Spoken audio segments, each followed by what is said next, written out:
Hello everyone, मैं प्रिया आप सभी का स्वागत करती हूँ शिक्षा अकेडमी बाय प्रिया पर। आई होप आप सभी अच्छे होंगे। लास्ट क्लास में हमने बात करी थी सिगमंड फ्राइड के बारे में। तो सिगमंड फ्राइड ऑस्ट्रिया के रहने वाले हैं, वो एक न्यूरोलॉजिस्ट थे। उनके द्वारा जो हमारे पास थ्योरी दी गई वो है साइको एनालिटिकल थ्योरी, या फिर हम इसे बोल सकते हैं psychosexual theory, psycho dynamic theory के नाम से भी इसे जाना जाता है। तो कल हमने बात की थी इसके कंक्रीट एस्पेक्ट के बारे में, जहां पर हमने पढ़ा था चेतन मन को, अचेतन मन को व अर्धचेतन मन को। ठीक है, आज हम पढ़ेंगे इसके गत्यात्मक पक्ष यानी कि डायनेमिक एस्पेक्ट के बारे में, जहां पर वो बात करते हैं व्यक्तित्व के बारे में। ठीक है, तो आज का जो हमारा टॉपिक रहने वाला है वो है इसका डायनेमिक एस्पेक्ट यानी कि गत्यात्मक पक्ष। और उन्होंने गत्यात्मक पक्ष में किसकी बात करी थी? व्यक्तित्व के बारे में बात करी थी। किसके बारे में बात करी थी? व्यक्तित्व के। और उन्होंने व्यक्तित्व के कितने प्रकार बताए? 3 प्रकार बताए। कितने प्रकार बताए? 3 प्रकार बताए। कौन कौन से? फर्स्ट हमारे पास बताया उन्होंने इड, जिसे हम इदम बोलते हैं। सेकंड उन्होंने बताया ईगो, अहम। थर्ड उन्होंने बताया super ego. Super ego means परम अहम। गत्यात्मक पक्ष में वो 3 चीजों के बारे में बात करते हैं। व्यक्तित्व के 3 प्रकार बताए उन्होंने। जो 3 बातें बताई उन्होंने क्या है? Id, ego and super ego. ठीक है, अब हम सबसे पहले हम बात करेंगे इड के बारे में। सबसे पहले हम जिसकी बात करेंगे वो क्या है? इड। सबसे पहले हम बात करेंगे वो क्या है? इड। इड किसी व्यक्ति में, किसी भी बच्चे में या किसी भी व्यक्ति में क्या है? जन्मजात होता है, बाय बर्थ होता है। यानी कि जब बच्चा पैदा होता है तो उसमें क्या प्रेजेंट होता है? इड प्रेजेंट होता है। इड क्या है? आपके साथ जन्म से ही आपके अंदर आ जाता है। ठीक है, सेकंड क्या है? इड आपके पास क्या होता है? ये अचेतन मन का स्वामी है। इड क्या है? अचेतन मन का स्वामी है। अचेतन मन का स्वामी है। मतलब इसमें क्या है? आपके पास काम प्रवृत्ति अधिक होगी। काम प्रवृत्ति, यौन इच्छाएं आपकी, या फिर कामुक इच्छाएं जो भी हैं, कामुक इच्छाएं ये सारी आती हैं। ठीक है, क्या है? अचेतन मन में क्या है आपका? अचेतन मन क्या है? दमित इच्छाओं का भंडार है। और वहां पे क्या चीजें सबसे ज्यादा होती है आपके पास? काम प्रवृत्ति, आपकी यौन इच्छाएं, यानी कि आपकी बेसिकली आपकी सेक्सुअल डिजायर्स और जो आपकी आपकी सेक्सुअल नीड्स हैं वो कहाँ पे आती हैं? अचेतन मन में। क्योंकि अचेतन मन को क्या है? आपका अच्छे बुरे का कोई ज्ञान नहीं है। वो सामाजिकता से बहुत दूर है, बहुत परे है। उसको वास्तविकता से कोई मतलब नहीं है, ये वास्तविकता से भी परे है। तो क्या है आपका अचेतन मतलब? यानी कि अनकॉन्शियस माइंड। क्या है? अनकॉन्शियस माइंड, यानी कि आप में जो इच्छाएं हैं वो दमित दमित इच्छाएं हैं, उसका भंडार है। आप में ना सामाजिकता होती है, ना नैतिकता होती है। आप यहाँ पे जो भी काम करते हैं वो क्या करते हैं? सिर्फ और सिर्फ प्लेजर के लिए करते हैं, प्लेजर एंड जॉय के लिए। तो ये कौन से प्रिंसिपल पर काम करेगा? प्लेजर एंड जॉय प्रिंसिपल, यानी कि सुखवादी सिद्धांत पर। सुखवादी सिद्धांत पर ये काम करता है, सुखवादी सिद्धांत पर, जॉय प्रिंसिपल। अब प्लेजर एंड जॉय प्रिंसिपल पर क्या है? इसमें क्या करता है? बच्चा अपनी शारीरिक जितनी भी मूल प्रवृत्तियां हैं उनको पूरा करने की कोशिश करता है। जो उसकी फिजिकल जितनी भी नीड्स है, भूख प्यास नींद, आपका काम प्रवृत्ति जो भी है, उसको हर हाल में पूरा करना चाहता है बच्चे। उसको ये नहीं मतलब कि आप दूसरों को बुरा लग रहा है, दूसरों को अच्छा लग रहा है, दूसरों को बुरा, उसको दूसरों से कोई मतलब नहीं है। बच्चा क्या करेगा इस स्टेज में? बच्चा क्या करेगा? वो सिर्फ अपने सेल्फ जॉय के लिए, सेल्फ प्लेजर के लिए सारे काम करता है। अगर उसको चोरी करनी है तो वो क्या करेगा? खुद की खुशी के लिए वो चोरी भी कर लेके आएगा। लेकिन उसको ये नहीं पता कि चोरी करना गलत चीज है, तो उसको ये अच्छे बुरे का कोई ज्ञान नहीं है। लेकिन वो क्या कर रहा है, सिर्फ और सिर्फ अपने प्लेजर के लिए, कि उसको उस काम करने से उसकी फिजिकल नीड्स पूरी हो रही है, उसकी जितनी भी अर्जेस हैं वो पूरी हो रही हैं, और उसको उस काम करने में सुख मिल रहा है, यानी कि खुशी मिल रही है। ठीक है, वो क्या है आपके पास, इड है।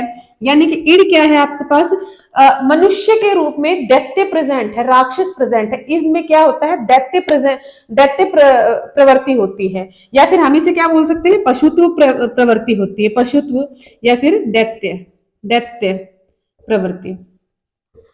क्योंकि उसको सामाजिकता का कोई ज्ञान नहीं है, सिर्फ उसको क्या करना है कि मेरी जितनी भी शारीरिक, जितनी भी मूलभूत मेरी आवश्यकताएं हैं, जितनी भी मेरी शारीरिक आवश्यकताएं हैं, वो हर हाल में पूरी होनी चाहिए। चाहे उससे किसी को कितना भी दुख पहुंचे या कितना भी कष्ट पहुंचे, अच्छा लगे बुरा लगे, तो वो क्या है, लेकिन उसकी नीड पूरी होनी चाहिए। तो वो क्या है, आपकी इड है। इड आपकी वास्तविकता से बिल्कुल दूर होती है, बहुत ज्यादा दूर होती है। इड में क्या आती है, आपकी अधिकतर काम प्रवृत्तियां आती हैं, जितनी भी आपकी सेक्सुअल डिजायर्स हैं, वो नीड्स हैं, वो क्या आती है, इसमें अचेतन मन में आती है। ठीक है, सेकंड हम बात करेंगे ईगो के बारे में। अब ईगो वो वाला नहीं है जो हम आम बोलचाल भाषा में बोलते हैं कि इसने मेरा ईगो हर्ट कर दिया। ये व्यक्तित्व के प्रकार हैं, और यहाँ पे ईगो का मतलब है अहम। ईगो का मतलब है अहम। अब ईगो कब से स्टार्ट होता है, किसी भी व्यक्ति में 1 या 2 वर्ष से, 1 या 2 वर्ष से प्रारंभ हो जाता है। ठीक है, अब ये बात किस पे करता है, ये रियलिटी पे बेस्ड होता है, क्योंकि ये क्या है, चेतन मन का स्वामी है, चेतन मन का स्वामी है, चेतन मन का स्वामी है। अब ये किस पे बेस्ड होता है, वर्तमान पर, वर्तमान पर बेस्ड है, वास्तविकता पर बेस्ड है, वास्तविकता पर बेस्ड है। मतलब ये कौन से प्रिंसिपल पर काम करता है, रियलिस्टिक प्रिंसिपल पर, रियलिस्टिक प्रिंसिपल पर, यानी कि वास्तविकता के सिद्धांत पर ये काम करता है। अब ये क्या है, इसमें आपका मन क्या है, चेतन है, यानी कि आपकी माइंड की स्टेज क्या है, एक्टिव है, आप एक्टिव हो। तो उसमें आप क्या करोगे, वर्तमान में जो भी काम कर रहे हो वो क्या है, आपका एक्टिव स्टेज है। आप यहाँ पे सामाजिकता में रहोगे पूरा, आप में नैतिक मूल्य आएंगे, आपके अच्छे बुरे का ज्ञान हो जाएगा। यहाँ पे आप समाज को इंपोर्टेंस देना स्टार्ट कर दोगे। तो वो क्या है, आपके पास ईगो है। ठीक है, अब ये क्या है, आपके पास मानत्व प्रवृत्ति है। मानत्व प्रवृत्ति कैसी प्रवृत्ति है, मानत्व प्रवृत्ति।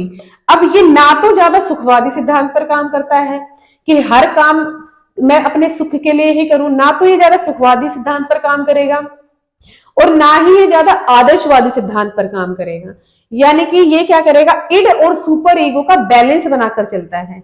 ईगो क्या है, इड और सुपर ईगो के मध्य संतुलन बनाता है। इड व सुपर ईगो के मध्य, सुपर ईगो के मध्य क्या बनाता है, संतुलन बनाता है। संतुलन, क्योंकि ना तो ये ज्यादा प्लेजर पे काम कर रहा है और ना ही ये ज्यादा आदर्शों की या मोरालिटी की बात कर रहा है। तो क्या है, ये एक बीच का स्टेट है, बीच का रास्ता है, जिसे क्या बोला जाता है, इसे पुलिस मैन भी बोला जाता है, यानी कि इसे सिपाही भी बोला जाता है, या पुलिस मैन भी बोला जाता है। तो ये बात हुई हमारे पास ईगो की। ठीक है, अब हम बात करेंगे सुपर ईगो के बारे में। अब हम किसके बारे में बात करेंगे, थर्ड है हमारे पास सुपर ईगो, मीन्स परम अहम, परम अहम। अब हम बात करेंगे परम अहम। जब बच्चा 3 से या 4 वर्ष से, ये क्या होता है, प्रारंभ होना स्टार्ट हो जाता है। किसी भी बच्चे में 3 या 4 वर्ष से प्रारंभ हो जाता है, वर्ष से प्रारंभ यानी कि स्टार्ट हो जाएगा। अब ये क्या किस पे बात करेगा, नैतिकता के सिद्धांत पर काम करता है, यानी कि मोरलिटी प्रिंसिपल पर काम करता है, मोरलिटी प्रिंसिपल पर काम करेगा। मतलब ये क्या है, जब समाज के मध्य आएगा, समाज के साथ वो इंटरेक्शन करेगा, तो समाज में जितने भी नियम कानून, जितने भी वो नियम है, कितने भी प्रिंसिपल्स हैं, कानून है, वो क्या करेगा, उन सबको फॉलो करेगा। ठीक है, यानी कि एक अपने आदर्शों को फॉलो करता है। इसमें क्या है, आदर्श, ज्यादा आदर्श होता है, ये ज्यादा आदर्शों को फॉलो करता है। आदर्श क्या करेगा, ज्यादा आदर्शों को फॉलो करता है। ठीक है, इसमें आदर्शता ज्यादा होती है, ये नैतिकता ज्यादा होती है, नैतिकता प्रिंसिपल पर करेगा। अब ये क्या करेगा कि ये सिर्फ और सिर्फ कि अगर चोरी करना पाप है तो पाप ही है, ये नियमों को मानता है। समाज में जो नियम कायदे कानून बनाए हैं वो उनको मानता है और उनको फॉलो भी कर रहा है। तो क्या है, ये आपके पास देवत्व प्रवृत्ति है। देवत्व प्रवृत्ति क्या है इसमें, क्योंकि इंसान के रूप में देवता है जो सारे आपके नियम, कुछ भी काम गलत नहीं कर रहा, ऐसा कोई काम नहीं करेगा जो समाज के लिए हानिकारक है या समाज के लिए बुरा है। ऐसे सारे वो ऐसे काम करेगा इस स्टेज में कि वो सिर्फ समाज के लिए अच्छा अच्छा ही है। ऐसे लोग क्या होते हैं, आध्यात्मिकता की ओर अधिक बल देते हैं। किसमें बल देते हैं, आध्यात्मिकता की ओर बल देते हैं। किसमें बल देंगे, ऐसे लोग आध्यात्मिकता की ओर ज्यादा बल देते हैं। वो क्या करेंगे, समाज के प्रति पूर्णतः समर्पण हो जा कर देते हैं कि हमें अपने आदर्शों को, अपने नियमों को क्या करना है, मानना है और लोगों के लिए सारे के सारे काम अच्छे करना है। जैसे एक बच्चे ने क्या की, चोरी करी। ठीक है, जब किसी बच्चे में इड होगा तो वो क्या करेगा, उसने चोरी कर ली, उसको कोई मतलब नहीं है किसी को अच्छा है, अच्छा लगे या बुरा लगे, लेकिन उसने अपनी खुशी के लिए क्या कर लिया, चोरी कर ली। सेकंड ईड में उसने चोरी कर ली खुद की प्लेजर, खुद के लिए प्लेजर के लिए, जॉय के लिए। सेकंड ई को क्या कहेगा, अगर मैंने चोरी कर ली तो ये दूसरों को बोलेगा, वो मेरे को पकड़ लेंगे, मेरी पिटाई करेंगे, तो नहीं नहीं मैं इसको वापस रख देता हूं। मतलब उसके मन में क्या आता है कि हाँ मुझे कोई देख लेगा चोरी करते हुए, मुझे पकड़ लेगा, तो वो उसको गलत काम करने से बचाता है। थर्ड स्टेट क्या है, सुपर ईगो। सुपर ईगो क्या कहेगा, नहीं चोरी करना तो पाप है। तो क्या है, ये यूनिवर्सल जो प्रिंसिपल्स है उनको बता रहा है कि चोरी करना तो पाप है, किसी भी हाल में करना ही नहीं है। तो क्या है आपके पास, ईगो क्या है आपके पास, दोनों का बीच का बैलेंस बनाया कि चोरी करना पाप तो है, और उसने कहा कि मैंने अपने सुख के लिए, खुशी के लिए चोरी कर लिया। लेकिन ईगो क्या कहता है कि नहीं ये काम गलत है, लेकिन मैं अगर करूंगा तो मुझे कोई देख लेगा, मुझे कोई लोग मारेंगे पीटेंगे, मतलब मैं किसी घृणा का शिकार होऊंगा, तो क्या करता है वो उस काम को नहीं करता। ठीक है, ये तो एक बात हुई हमारे पास डायनेमिक एस्पेक्ट के बारे में। अब हम बात करेंगे, सिगमंड फ्रायड ने दो मूल प्रवृत्तियां दी थी। मूल प्रवृत्ति के बारे में बात करेंगे। सिगमंड फ्रायड के अकॉर्डिंग कितनी मूल प्रवृत्तियां हमारे पास, दो मूल प्रवृत्तियां हैं। फर्स्ट है हमारे पास जीवन मूल प्रवृत्ति, जीवन मूल प्रवृत्ति, जिसे हम जिजीविषा भी बोलते हैं, जिजीविषा, या फिर इंग्लिश में हम बोलेंगे इरोज। सेकंड है हमारे पास मृत्यु मूल प्रवृत्ति, मृत्यु मूल प्रवृत्ति, जिसे हम मुमूर्षा भी बोलते हैं, मुमूर्षा, और क्या बोलेंगे इसको, थैनाटोस, थैनाटोस। ठीक है, अब सिगमंड फ्रायड के अकॉर्डिंग क्या है, दो मूल प्रवृत्तियां होती है, एक तो जीवन मूल प्रवृत्ति और दूसरी क्या है, मृत्यु मूल प्रवृत्ति। अब मूल प्रवृत्तियां आप में क्या होती है, जन्मजात होती है। मूल प्रवृत्तियां कैसी होती हैं आपके अंदर, जन्मजात होती है। ठीक है, अब सिगमंड फ्रायड ने क्या माना है कि किसी हमारे जीवन जीने के लिए, जीवन जीने का, अकॉर्डिंग टू सिगमंड फ्रायड, जीवन जीने का जो आधार है, जो केंद्र है या फिर जो ऊर्जा है, वो क्या है, लिबिडो है। क्या है, जीवन जीने का जो आधार है या ऊर्जा है, वो क्या है हमारे पास, लिबिडो, लिबिडो। अब लिबिडो क्या है हमारे पास, काम प्रवृत्ति है। क्या है, काम प्रवृत्ति। और सिगमंड फ्रायड मानते हैं कि किसी भी एक व्यक्ति के विकास के लिए लिबिडो यानी कि काम प्रवृत्ति बहुत अधिक महत्वपूर्ण है, क्योंकि अगर किसी व्यक्ति में ये काम प्रवृत्ति नहीं होगी तो वो क्या हो जाएगा, मृत्यु मूल प्रवृत्ति की ओर चला जाएगा। तो जीने के लिए आपको क्या है, आपकी काम प्रवृत्ति बहुत अधिक महत्वपूर्ण है। जिस व्यक्ति में काम प्रवृत्ति है तो वो क्या है, वो जीवन जी रहा है। अगर आपके अंदर काम प्रवृत्ति है तो आप जीवन जी रहे हो, और जीवन की मुख्य ऊर्जा जो है, जीने की मुख्य ऊर्जा क्या है, वो आपके पास लिबिडो, काम प्रवृत्ति, यानी कि आपकी सेक्सुअल डिजायर्स है। और अकॉर्डिंग टू सिगमंड फ्राइड क्या बोलते हैं कि अगर आपने अपनी इन जो सेक्सुअल डिजायर्स या अर्जिस को दबा लिया, दमन कर लिया, तो आपका क्या हो जाएगा, कुसमायोजन हो जाएगा। तो इसलिए आपको, और आप आक्रामक बिहेवियर करने लगोगे, एकदम से आक्रामक व्यवहार करने लगोगे, ठीक है। तो क्या है, आपकी जीवन जीने का जो आधार है वो यहाँ पर क्या माना है, आपकी यौन प्रवृत्तियों को, कामुक अवस्थाओं को, कामुक प्रवृत्तियों को माना गया है। और अगर लिबिडो ही नहीं रहेगा तो आप कहां पे चले जाओगे, मृत्यु मूल प्रवृत्ति में चले जाओगे।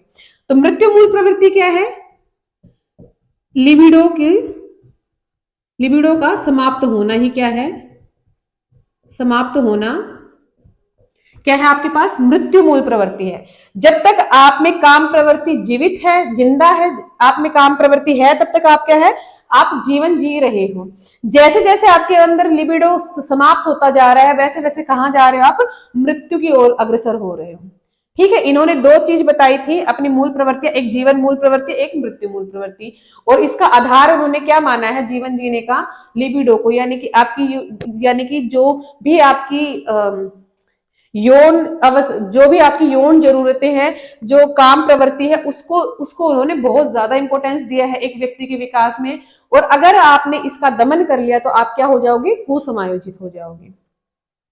नेक्स्ट एक टर्म है हमारे पास, नार्सिज्म, जो कि हमें सिगमंड फ्राइड ने दिया, नार्सिज्म, जिसे हम हिंदी में बोल देंगे स्वमोहन। हिंदी की टर्म से ही समझ में आ रहा है कि स्वमोहन मतलब अपने आप से प्रेम करना, आपसे प्रेम करना,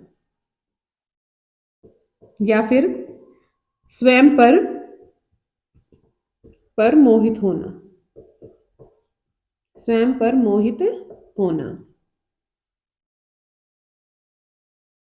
अब नार्सिज्म क्या कहता है कि आप क्या करोगे, ऐसे स्टेज में आप अपने आप को सबसे ज्यादा इंपॉर्टेंस रखोगे, सबसे ऊपर आप हो, और आपको सिर्फ और सिर्फ अपने आप से प्यार ही है, अपने आप से बहुत प्रेम है, आप अपने आप पर ही मोहित होते चले जाओगे। और इसका सबसे ज्यादा देखने को, ये आपको सबसे बेस्ट एग्जांपल, और कौन सी अवस्था में मिलता है, ये आपको शैशव अवस्था में आपको सबसे ज्यादा मिलता है, शैशव अवस्था में सर्वाधिक पाया जाता है, सर्वाधिक पाया जाता है। इसमें क्या है, मैं तो अपने आप का फेवरेट हूं, मैं मतलब कि मैं खुद को ही बार बार देखता, अगर मैंने खुद को शीशे में देख लिया तो मैं खुद को बार बार शीशे में देख रहा हूँ, हाय मैं कितना सुंदर हूँ, कितना स्मार्ट हूँ। ये क्या है, आपका स्वयं मोहन है, यानी कि आप अपने आप से प्यार कर रहे हो। इसका बेस्ट एग्जाम्पल क्या है, शैशव अवस्था, आप जब छोटा बच्चा 1 से 1.5 साल का बच्चा होता है तो वो क्या अपने आप को शीशे में देखता है, और शीशे में देख के अपने आप को देख देख के निहार के वो क्या करता है, स्माइल करता रहता है, फिर भाग के जाएगा, फिर भाग के वापस आएगा, खुद को शीशे में देखेगा और हंसेगा। तो वो क्या है, स्वयं मोहन, यानी कि वो खुद पे ही मोहित हो रहा है, वो खुद को देख के अपने आप से ही प्यार कर रहा है, वो क्या है हमारे पास, स्वयं मोहन। तो ये आज बात हुई हमारे पास सिगमंड फ्राइड की गत्यात्मक पक्ष के बारे में, यानी कि डायनामिक एस्पेक्ट के बारे में। अगर आपको ये वीडियो पसंद आई हो तो इसे वीडियो को लाइक करें, शेयर करें, सब्सक्राइब करें। मिलते हैं कल एक नई क्लास में। Thank you.